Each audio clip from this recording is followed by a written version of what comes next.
As you might already know, Berlin is the capital of Germany. So here on the right, you can see a map of the country with the city-state of Berlin highlighted in red. And as you can see, Berlin is one of the smaller German states, but for a single city, it's pretty large. In fact, with 3.7 million inhabitants, it's the largest city in Germany, and also the most populous city in the European Union.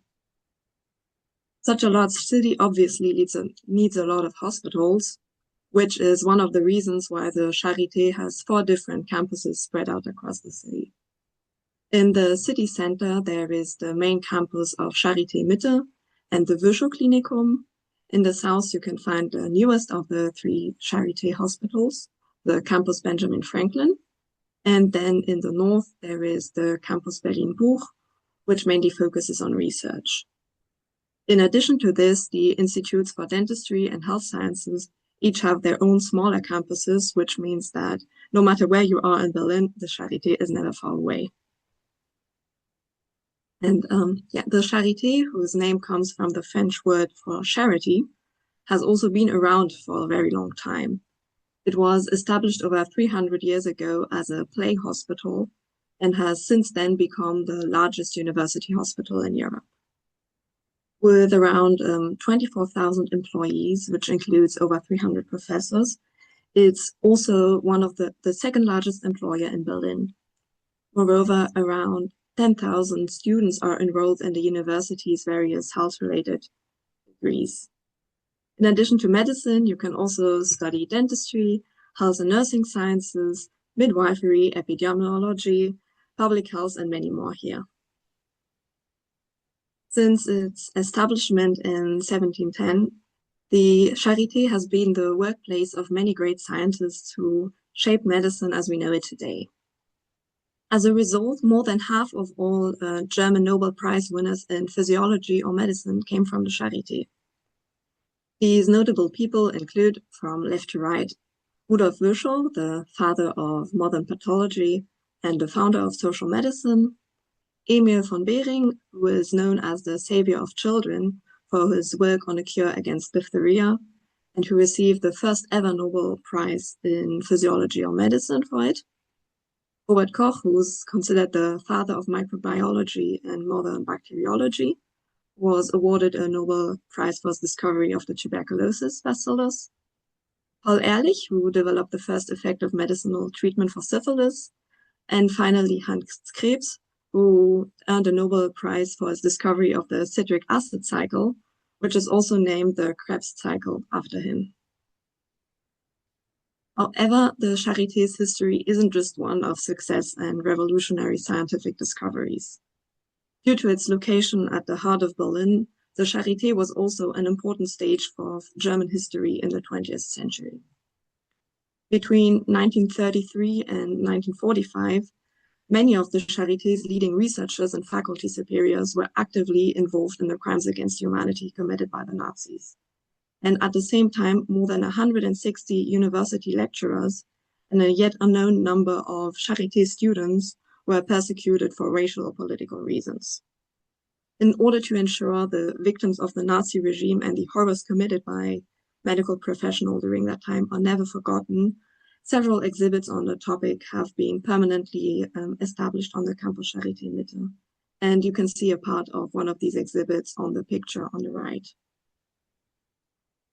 The Charité also didn't lose its political relevance after the war, since during the Cold War it was used as a showpiece for Eastern Bloc propaganda. Moreover, it was also the location of several unsuccessful flight attempts from the East Germany to West Germany. As you can see on this picture at the bottom left, some of the Charité buildings are actually located right on a canal, which served as the border between East and West, and thus it was a pretty popular place for people to start their flight attempts, but also a deadly one, since none of the attempts that started from the Charité campus were ever successful. So, as you can see, our university has a lot of history, some good, some bad. And if you would like to learn more about it, you can, of course, I have some good news for you, because you can ask us about it, but you can also watch a TV show that was made about the Charité. And yeah, so now that we've looked at the history of the Charité, what is it like to study at the Charité today? So as some of our buildings come from the 1800s, you might get a chance to attend classes in one of our beautiful historic lecture halls. But luckily, our teaching methods have evolved a lot since the 1800s. So now in the medical degree, starting in the first semester, you get to train on very realistic dummies, whether it's of babies or children, babies or adults. I mean, so you have simulated patients and even contact with real patients from the very first semester. In later semesters, you might be able to simulate emergencies in VR or practice surgical interventions in one of the training operating rooms. You also get to learn anatomy in our dissection classes in our anatomy building that's depicted on the left. And you can recognize that building very easily on our campus because it has a very fitting Latin inscription above the entrance, which states, "This is the place where death delights to come to the aid of life," which I believe is a very beautiful way to describe anatomy and body donors. And of course, while you study at the Charité, you'll also spend many hours studying in one of Berlin's many university libraries and training on the various models available in our learning center. Thankfully, our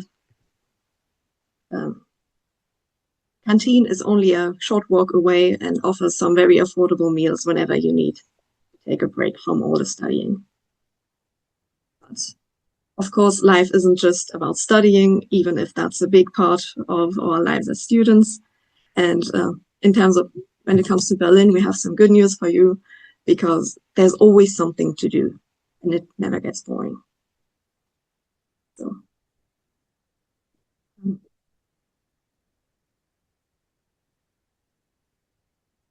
first, of course, you can go sightseeing and take a really have a beautiful view on Berlin from the 368 meters or 1,207 feet tall TV tower, the Fernsehturm. Alternatively, if you're traveling on a budget and don't mind going up some stairs, you can also get a really beautiful view from the rooftop of the nearby cathedral.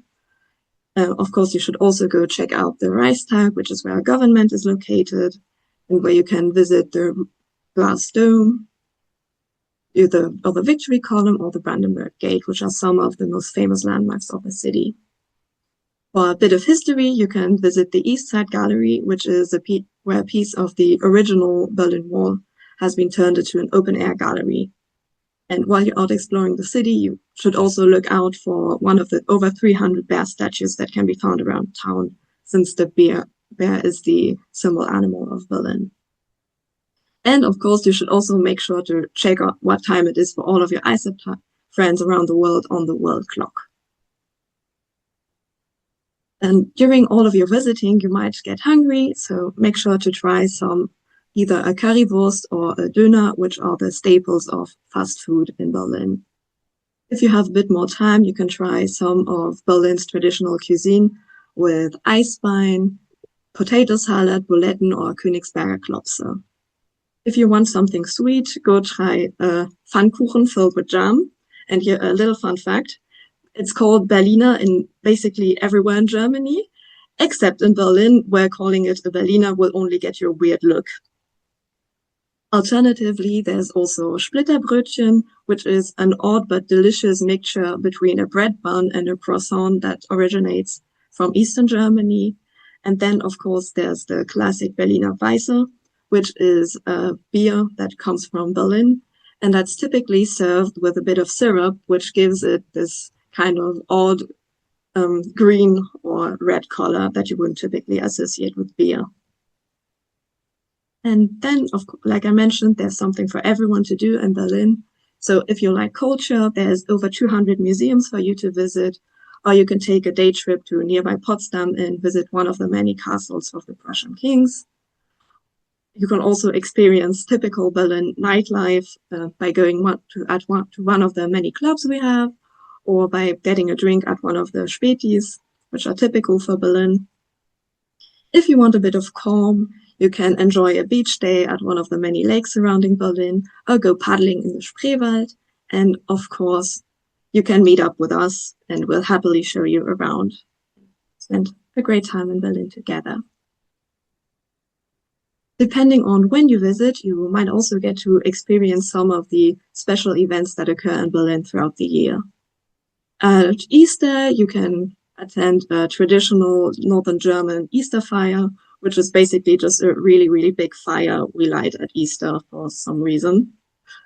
Then, while Berlin doesn't really do carnival as Cologne does, we have the parades from the Karneval der Kulturen, so the Carnival of Cultures in May, which is also very nice and a celebration of all the different cultures around the world, and that's very fitting for ICEP students. In autumn, you can watch the different landmarks of the city get turned into canvases for beautiful light shows during the Festival of Lights. And finally, in December, there's the Christmas market, which will help you get into the festive spirit during the Advent season.